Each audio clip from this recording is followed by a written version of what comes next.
بسم اللہ الرحمن الرحیم۔ رسول اللہ صلی اللہ علیہ وسلم نے فرمایا کہ اللہ تعالیٰ نے سوائے موت کے کسی بھی مرض کو بغیر علاج کے خلق نہیں کیا۔ سحر کو بیدار ہو جاؤ تاکہ آسمانوں کی برکت پالو۔ پینے والی چیزوں کو کھڑے ہو کر پینے سے اجتناب کرو۔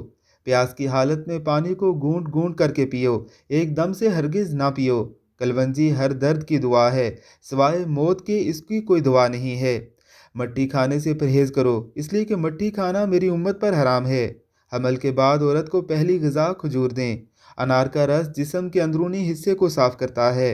شہد بہترین غذا ہے، دل کو تر و تازگی عطا کرتی ہے اور حافظے کو قوی کرتی ہے۔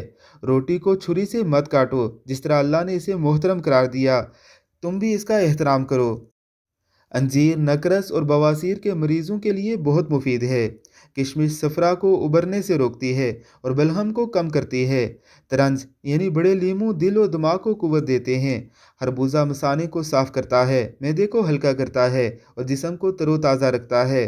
پھل کو چھری سے ٹکڑے کرنے کے بجائے دانتوں سے کھانا زیادہ بہتر ہے۔ خربوزہ جنت کا پھل ہے، لہٰذا اس کے کھانے سے غفلت نہ کرو۔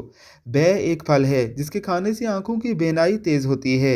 نئے پھلوں میں بہت فائدے ہوتے ہیں۔ نئے پھل کھانے سے جسم تندرست ہو جاتا ہے۔ کھجور کو ناشتے میں کھاؤ تاکہ تمہارے اندرونی جراثیم کا خاتمہ ہو جائے۔ اللہ نے کھجور اور انار کو آدم کی طینت سے پیدا کیا ہے۔